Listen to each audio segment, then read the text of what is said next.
தாய்மொழி வழி கல்வி பற்றியும், தமிழ்நாட்டில் தாய்மொழி என்றால் அது தமிழ் அல்லவா, அந்த தாய்த்தமிழ் பள்ளிகளை பற்றியும் நூலாக்கியிருக்கிற அன்பார்ந்த இளவல் சிவ காளிதாசன் அவர்களே, அவருடைய தமையனாரும் இந்த பேரவையுடைய தலைவருமான ஐயா சுப்பெருமணியனார் அவர்களே, நூலாசிரியருடைய தமிழ் வழி கல்வி பற்றியும் அதை நடைமுறைப்படுத்துவதற்காக அவர் போராடி கொண்டிருக்கிற போராட்ட களமான தாய்த்தமிழ் பள்ளியில் சிறப்பான பணிகள் தொடர்ந்து நடைபெற வேண்டும் என்பதற்காக தொடர்ந்து நன்கொடைகள் கொடுத்து வருகின்ற புரவலர் பெருமக்களே, இந்த தாய்த்தமிழ் பள்ளி பணியிலே வருமானம் சரியாக இல்லை என்றாலும் கூட சிவ காளிதாசனாருக்கு தோள் கொடுத்து பணி செய்து கொண்டிருக்கிற தாய்த்தமிழ் பள்ளி ஆசிரியர் பெருமக்களே, இந்த பள்ளியிலே தம் பிள்ளைகளை படிக்க வைக்கின்ற தமிழன் என்ற பெருமை கொண்ட பெற்றோர்களே, இந்த போராளி பெருமகனின் உறவினர்கள் என்ற முறையில் இங்கே வந்திருக்கிற தமிழர் உறவுகளே,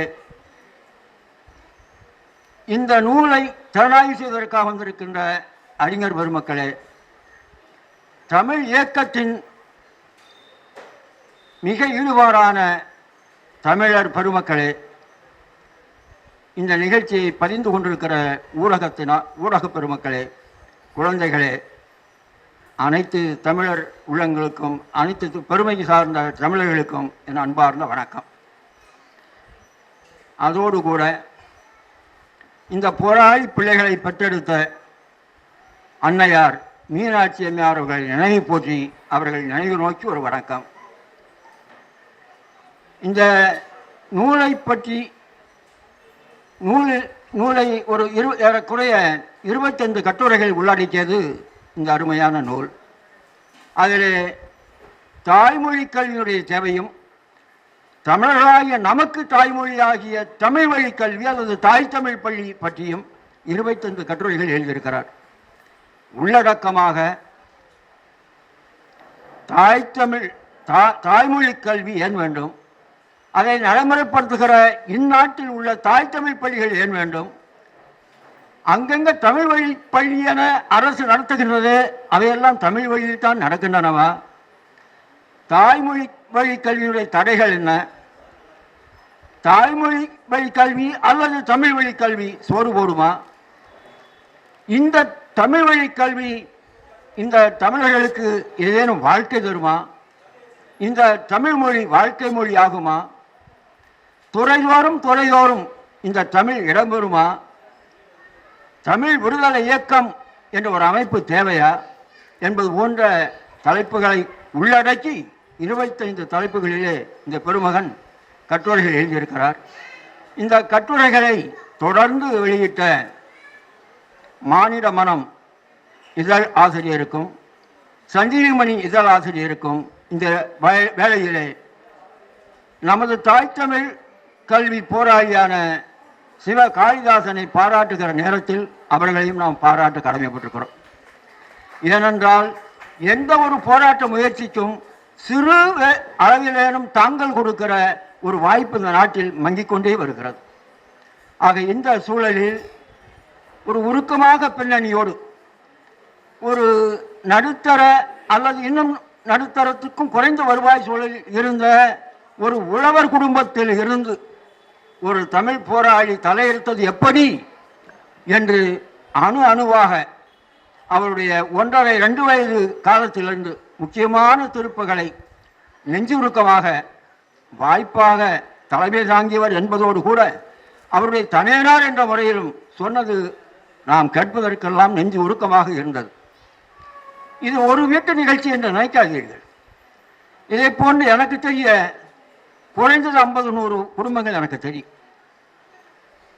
பல தீக்குளித்து மறைந்தவருடைய குடும்பங்கள் உடைய பின்னணியெல்லாம் நாம் அந்த கதைகளை கேட்டால் நெஞ்சுருகி போவோம். எவ்வளவோ ஈகம் நடக்கிறது, எவ்வளவோ செயல் நடக்கிறது. ஆனாலும் பொழுது விடியவில்லை. தமிழனை தவிய இருள், இந்த தமிழ் மண்ணை பிடித்த அடிமைப்பை சற்றும் அகழ்வதாக எங்குமே வெளிச்சம் தெரியவில்லை. ஏனென்றுதான் இப்பொழுது நாம் கூடியிருக்கின்ற நிகழ்ச்சி தம்பி சிவ காளிதாசனை பாராட்டுவதற்கு மட்டுமல்ல, அவருடைய பணிக்கு ஊக்கம் கொடுப்பதற்காக மட்டுமல்ல, இந்த மாதிரியான போராட்ட சூழல்கள் இருந்தும் கூட ஒரு வெளிச்சம் நோக்கி, ஒரு இலக்கு நோக்கி, ஒரு வெற்றி நோக்கி நகரவில்லையே ஏன் என்ற சிந்தனையை இந்த நேரத்திலாவது நாம் கொள்ள வேண்டும் என்பதற்காகத்தான் நான் ஒரு சில வரலாற்று நிகழ்ச்சிகளை சுட்டிக்காட்ட விரும்புகிறேன். உலகத்திலே இன்றைக்கு ஐக்கிய நாட்டு சபையிலே பதியப்பட்டிருக்கிற 200 நாடுகள், ஏறக்குறைய சட்டப்ப 200 நாடுகள். அந்த 200 நாடுகளிலே விரல் விட்டு எண்ணக்கூடிய ஒரு சில நாடுகளை தவிர அனைத்து நாடுகளிலும் அவனவன் தாய்மொழியில் தான் கற்கிறான், அவனவன் தாய்மொழி வழியாகத்தான் வாழ்கிறான், அவனவன் தாய்மொழியில் தான் சண்டை போடுகிறான், அவனவன் தாய்மொழியில் போட்ட சண்டையை அவனவன் தாய்மொழியில் தான் வழக்கு பேசி தீர்த்துக் கொள்கிறான், அவனவன் தாய்மொழியில் தான் அவன் வழிபடுகிற நம்புகிற கடவுளை வழிபடுகிறான். உலகத்தின் முதல் மொழிக்காரர்கள் என்று நம்பப்படுகிற என்று கருதப்படுகிற நம் இனத்தில் தான் நமதால் இவன் நம்புகிற கடவுளையும் இவன் மொழியில் வழிபடுவதில்லை. இவன் வழிபடுவதற்கு ஒரு தரகு கூட்டத்தை வைக்கிறான். அவன் தாறுமாறான பிதற்றல் மொழியை பேசி இவனை வழிபட ஒரு தரகனாக செயல்படுகிறான். அதையும் மகிழ்ச்சியோடு நல்லா செய்யுங்க சாமி என்று கன்னத்திலும் காதிலும் போட்டுக்கொண்டு வருகிறான். அறிவு பெறுகிற முயற்சி தாய்மொழியில் தான் முடியும் என்று உலகமெல்லாம் சொன்னாலும் கூட நமது பயல்கள் மட்டும் தங்களுடைய பிள்ளைகளை தாய்மொழி படிக்க விரும்பாது மட்டுமல்ல, அயல்மொழி படிப்பதுதான் பெருமை என்று கொண்டு நேற்று கூட இன்று கூட சில தொலைக்காட்சியிலே இந்த அரசு எங்கள் பிள்ளைகளை இன்றைக்கு கல்வியாண்டு தொடங்குகிற நாள், ஆங்கில வழியில் படிக்கிற வாய்ப்பினை இந்த அரசு கொடுத்திருக்கிறது என்று அகமும் முகமும் மலர சொல்லுகிறான். அதை நாடெங்கும் ஒளிபரப்புகிறான். இன்றைக்கும் இந்த தமிழனை பிடித்த ஏன் உலகத்தில் உள்ள 200 நாடுகள் தாய்மொழியிலே கல்வி கற்கும் போது இவன் மட்டும், இந்த மக்கள் மட்டும் ஏன் வேற்றுமொழியில் கற்பதை பெருமையாக கருதுகிறான் என்ற வினாவை நாம் கேட்டு பார்க்கிறோம். காரணம் ஒன்றே ஒன்றுதான் இருக்கிறது. இவன் அடிமையாகவே இருக்க விரும்புகிறான், அடிமையாக இருப்பதிலேயே மகிழ்ச்சி அடைகிறான், மன நிறைவடைகிறான், அதை பெருமையாக கருதுகிறான். என் தாய்மொழியில் என் பிள்ளைகள் படிக்கவில்லை என்றால், நான் படிக்கவில்லை என்றால், நான் எந்த மொழியில் படிக்கிறேனோ அந்த மொழிக்காரனுக்கு நான் அடிமை என்ற அடிப்படை அடிபட்டு கிடக்கிறான். நான் வழிபடுகிற ஆண்டவனை என் தாய்மொழி வழிபடவில்லை என்றால் நான் எந்த மொழி வழிபடுகிறோனோ அந்த கூட்டத்துக்கு, அந்த குழலடி கூட்டத்துக்கு நாங்கள் அடிமை என்று புரிகிற அடிபட்டு இருக்கிறான். இவன் வாழ்க்கை தொழிலாகட்டும், வணிகமாகட்டும், வங்கியாகட்டும், அத்தனை முயற்சிகளிலும் பிற மொழிகள் நடக்கிறது. இவன் மொழி இல்லை, எவனவனுக்கோ அடிமை.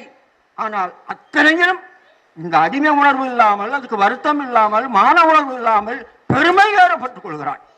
இதுதான் 1910 வாக்கிலே பாரதியார் காலத்திலும் இருந்திருக்கிறது. என்று மடியும் என்று தனியும் இந்த அடிமையின் மோகம் என்று அவன் பாடம் நேர்ந்ததற்கு காரணம் இதுதான். அன்றைக்கும் நமது மக்களுக்கு அடிமையின் மோகம் தனியாமல் இருக்கிறான். அதே அடிமைத்தனம் இன்று வரைக்கும் தொடர்கிறது. ஒரே ஒரு சான்று, 1920 முதன் முறையாக ஆங்கில அரசு என்ன செய்கிறான், இந்த நாட்டிலே போகிற போக்கை பார்த்தால் அங்கங்கு உரிமை போராட்டம் நடக்கிறது. எனவே இவர்களை சற்று இவருடைய போராட்ட வேகத்தை தணிப்பதற்காக இவர்களுக்கு சிறு உரிமைகள் கொடுத்து ஆள விடுவோம் என்று இன்று இருக்கிற மாநில அரசுகளை விட சற்று அதிகமான அதிகாரம் கொண்ட அதிகாரங்களை கொடுத்து அவனவன் தேர்தல் என்று ஆண்டுகோள் என்று விடுகிறான். அந்த காலம் 1920 நினைவில் கொள்ளுங்கள். இந்த காலம் 2025 ஏறக்குறைய 105 ஆண்டுகள். இந்த 105 ஆண்டிலே 19 ஆண்டுகள் அல்லது 20 என்றே வைத்துக் கொள்ளுங்கள், 20 ஆண்டுகள் தான் இந்த காமராசர், பக்தவச்சலம், இந்த பன்னீர்செல்வம், அந்த நீதி கட்சி ஆட்சியிலே ஓராண்டு சுப்பராயன், அதற்கு பிறகு வந்து எடப்பாடி, இதெல்லாம் கூட்டினீர்கள் என்றால் 19 ஆண்டு இல்லை 18 ஆண்டு இப்படிதான் வரும். 20 என்று பட்டமாக்கிக் கொள்ளுங்கள். ஆக 105 ஆண்டில் இருந்து போன 85 ஆண்டுகள் பிற மொழியாளர்களே ஆண்டிருக்கிறார்கள். நம்ம எத்தனை பேருக்கு அந்த சொரணை உண்டு? இல்லை எந்த மாநிலத்திலாவது அந்த மாநில மொழிக்காரன் அல்லாதவன் ஆண்டதாக எந்த மாநில வரலாறாவது உண்டா? கேரளம் அமைந்த 56 கர்நாடகம் அமைந்த 56 இப்படி கணக்கு, குஜராத், மராட்டி, அந்த உத்தரப்பிரதேஷ் அத்தனை கணக்கு எடுத்துக்கொள்ளுங்கள். எவனாவது அவன் தாய்மொழி அல்லாத ஒருவன் ஆண்டு இருக்கிறானா? இல்லை. இந்த நாட்டில் மட்டும் 90 விழுக்காடு பிறமொழியாளனே ஆண்டு கொண்டிருக்கிறான். பிறமொழியாளன் ஆளுகிறானே என்ற எண்ணம் இந்த பயல்களுக்கு எண்ணிக்கால் வந்திருக்கிறதா? வரவில்லை. அந்த பிறமொழி இன்னொரு சுகமான அவலமான நிலையை எண்ணிப்பாருங்கள். 1860 வாக்கிலே மெக்காலை கல்வி திட்டம், பொது கல்வி திட்டம். அதுக்கு முன்னால் எல்லாம் தனியாக ஒரு ஆசிரியரை தேடிக்கொள்ள வேண்டும், தனியாக திண்ணப்பள்ளிக்கூடம் தேடிக்கொள்ள வேண்டும், ஒரு மரத்தேடி தேடிக்கொள்ள வேண்டும், ஒரு ஆசிரியரை பிடித்து அவருக்கு உற்றுளி கொடுத்தும் உருவங்கள் கொடுத்தும் அவருக்கு பணிவிடைகள் செய்தும் அவரிடம் பாடம் கேட்க வேண்டும். பொதுவாக இப்படி ஒரு அனைத்து பிள்ளைகள் வாங்க என்ற பொது கல்வி முறை கிடையாது. அந்த பொது கல்வி முறை வந்ததற்கு பிறகு அறிமுகப்படுத்துகிறான் ஆங்கிலே. பொது கல்வி என்ன சொல்கிறான்? அடிமைகளுக்கு நடத்த வாய்ப்பு கொடுக்கிறான். அடிமைகளே, நீங்கள் கல்வி கற்றுக்கொள்ளுங்கள், அது உங்களுக்கு கல்வி கற்கிற வாய்ப்பை தருவதோடு எங்களுக்கு அடிமை வேலை செய்வதற்கான அடிமைகளையும் நான் ஆக்கிக்கொள்ள முடியும் என்ற இரட்டை நோக்கத்தோடு அவன் செய்கிறான். அவன் ஆங்கில வழி கல்வியை கற்றுக் கொடுப்பதோடு அனைத்து பயிற்று மொழி அவரவன் தாய்மொழியில் படித்துக் கொள்ள என்கிறான். அன்று தொடங்கி 1875 வாக்கில் தொடங்கி ஏறக்குறைய இந்த 1964 66 இருக்கும். பக்தவச்சலம் காலத்தில் தான் முதல் ஆங்கில பிரிவு, உயர்நிலைப்பள்ளியில் ஆங்கில பிரிவு என்று ஒன்று தொடங்குகிறான். என்றைக்கு என் தாய்மொழியில் வழியில் கற்பதுதான் என்னுடைய பிறப்புரிமை, எனது மான உரிமை, என்னுடைய சுதந்திரம் என்று சொன்ன காந்தியடிகள் கூட்டத்தோடு கட்டி கொண்டிருந்த அந்த குரங்கு கூட்டத்தை சேர்ந்த பக்தவச்சலம் தான் எந்த ஆங்கில மொழியை எந்த ஆங்கில விரட்ட வேண்டும் என்று எண்ணினோமோ அந்த ஆங்கில மொழியை தமிழ்நாட்டு கல்வியிலே சொருகுகிறான். அதற்கு அடுத்து அந்த 67க்கு அடுத்து வந்த 68 நெடுஞ்செழியன், அன்பழகன் இவர்களெல்லாம் வழிமொழிகிறார்கள், கூட்டிக் கொண்டே போகிறான். அடுத்த அதிமுக காலத்தில் அதை ஒரு நடைமுறையாக ஆக்குகிறான். கீழே என்ன மேல்நிலை கல்வி, அந்த உயர்நிலை பள்ளியில் கற்றுக் கொடு, ஏன் தொடக்கப்பள்ளியிலிருந்தே கற்றுக் கொடு, ஏன் முழு கல்வி ஆங்கில வழியிலே கற்றுக் கொடு இன்றைய நிலை அது. ஆக கல்வியிலிருந்து முழுக்க அகற்றப்பட்டு விட்டது. நம்மை 200 ஆண்டுகள் ஆண்டு ஆங்கிலேயன் செய்ய நினைக்காத இந்த கொடுமையை நம்மவர்கள் செய்தார்கள். ஏன்? நம்மவர்கள் தோதாக அடிமை வரி, அடிமை மோகம் கொண்ட முட்டாள்களாக மானங்கட்ட மக்களாக இருந்ததுதான். இப்படிப்பட்ட சூழலில் தான் இந்த மக்களுக்கு மான உணர்ச்சியை, மனிதனாக வாழ வேண்டும் என்ற செய்தியை நினைவூட்டுவதற்காக ஒரு சில பெருமக்கள் இந்த தாய் தமிழ் கல்வி பணியிலே, அந்த வேள்வியிலே தங்களை கரைத்துக் கொள்வதற்காக வந்தார்கள். அந்த வந்த பெருமக்களிலே ஒருவர் தான் சிவ காளிதாசன். நான் அவரை அண்மை காலத்திலே சொன்னார், இந்த 8 நாளில் உண்ணா நோன்பு, அப்பொழுதெல்லாம் மிகவும் நெகிழ்ந்து போனேன். நான் 65 இந்திய போராட்ட காலத்திலிருந்து தமிழுக்காக நடக்கிற அனைத்து போராட்டங்களையும் பார்த்து கொண்டிருக்கிறவன். பயனில்லாத போராட்டங்களுக்கு நாம் பலியாக கூடாது என்ற நிலைப்பாடு உடையவன். பயன் நம் காலத்திலே நாம் ஈடுபடுகிற போராட்டம் வெற்றி பெற வேண்டுவதை நான் பயனாக சொல்லவில்லை. அதற்கு தொடர்ச்சி இருந்தால் போதும். அது கூட இல்லை என்றால், அந்த பயன் கூட இல்லை என்றால் அந்த போராட்டத்தை மேற்கொள்ளக்கூடாது. தன்னை அழித்துக் கொள்கிற போராட்டத்தை விட எவனவன் நம் இலக்குக்கு தடையாக இருக்கிறான் அவனை அழிக்கின்ற போராட்டத்தில் ஈடுபடுத்த முயற்சி செய்வதுதான் சரி என்ற கருத்து உள்ளவன். வெறுமன எதிர் ஒரு காலம் இறக்கப்பட மாட்டான். 8 நாள் அந்த பிள்ளைகள் சுருண்டு அப்படியே சுருண்டுகிற அந்த நிலையை இந்த ஓட்டு பொறிக்கு பாய்கள் எவனாவது இறக்கப்பட்டானா? நாம் துடித்தோம், ஐயோ இந்த பிள்ளைகளுக்கு என்ன நேருமோ என்று. அவர்கள் இல்லை முடிஞ்ச பார்த்துக்கிறேன்னு சொன்ன அதுக்கப்புறம் தான் திசைக்கா வரலையே. ஆகையினால செய்ய வேண்டிய வேலை இந்த ஆட்சியாளர்கள் எவன் ஆட்சியாளராக இருந்தாலும் சரி அவர்களிடம் போய் மனு கொடுப்பதல்ல. இந்த அடிமை மோகம் கொண்ட அறிவற்ற மானங்கற்ற தமிழர்களை அந்த அடிமை முகத்திலிருந்து விடுவித்து அறிவும் மானமும் உள்ளவர்களாக ஆக்குவது. அறிவும் மானமும் உள்ளவர்களாக ஆக்குவது என்றால் தாய்மொழியில் கல்வி, தாய்மொழியில் வழிபாடு, தாய்மொழியில் சட்டம், தாய்மொழியில் அனைத்து வாழ்க்கையும் தாய்மொழி, வாழ்க்கை மொழி தாய்மொழியாக ஆக வேண்டும் என்ற எண்ணத்தை ஏற்படுத்துவது. மானமும் அறிவும் என்றால் தன் தாய்மொழியை காற்றுராண்டி மொழி, நீச மொழி, சனியன் மொழி, பிச்சைக்காரி மொழி என்று சொல்வதல்ல மானமும் அறிவும். இன்றைக்கு பலர் இந்த எதிரி, அதாவது அந்த காலத்திலே நம்மை கல்வியிலேயே ஒதுக்கி வைத்த இந்த மனுவாளர்கள், மனுநெறி கூட்டத்தினுடைய மறுபதிப்பு திராவிட கும்பல். இந்த அறிவு கல்வியில் என்றால் கூட நாம் அடுத்த அடி வைக்க முடியாது. இன்றைக்கும் கூட சொல்கிறேன், இந்த இனத்தை முதலில் அழித்தது சமஸ்கிருதம். இந்த மொழி இன்றைக்கு வீரியமாக அழித்துக் கொண்டிருப்பது ஆங்கிலம். இந்த சமஸ்கிருதத்தின் ஊற்றுக்கண்ணான சமஸ்கிருதத்தை தாங்கி பிடிக்கின்றவன் இன்றைய மனு நெறியாளர்கள், சனாதனிகள், இந்துத்துவக்காரர்கள். இன்றைக்கும் கூட சமஸ்கிருதத்தை தன் பேச்சு மொழியில் 40 விழுக்காட்டுக்கு மேலே பேசிக் கொடுப்பது யார்? தெலுங்கனும், மலையாளியும், மராட்டியனும் அல்லது துளுவன், இவன் தான். சமஸ்கிருத மொழியை 40 விழுக்காடு கலந்து பேசுகிறவன் அவன் தான். இந்த வழிபாட்டில் வழிபாடு நடத்துகிறவன் கூட வீட்டில் பேசும்போது முக்கால்வாசி தமிழ் பேசுகிறான். ஆக சமஸ்கிருதத்தை ஊச்சியாக கொண்டிருக்கிறவன் இந்த திராவிட கும்பல். ஆகையினால் திராவிடமும் மனுநெறி கூட்டமும் திராவிடமும் சனாதனிகளும் வேறு வேறு அல்ல. சனாதனத்தை ஒழிப்பேன் என்று கொக்கரிக்கிற பயல்களை கேட்கிறேன்.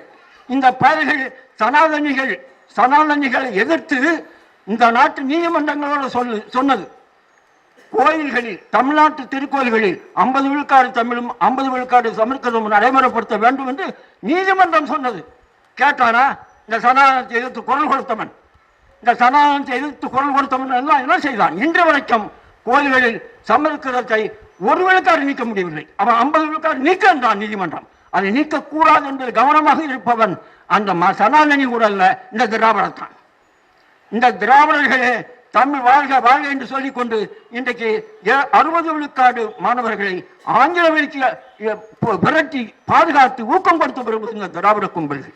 எனவே திராவிடம் தான் நம் அடிமை முகத்தை பார்ப்பது, நம் அறிவையும் மானத்தையும் சிதைப்பது என்ற புரிதலும் சனாதனிகளது மூலப்பகை என்ற தெளிவும் இருந்தால் மட்டுமே இந்த வேள்வியில் இருக்கிற சிவ காளிதாசன் போன்றவர்களுக்கு நாம் துணை நிற்க முடியும்.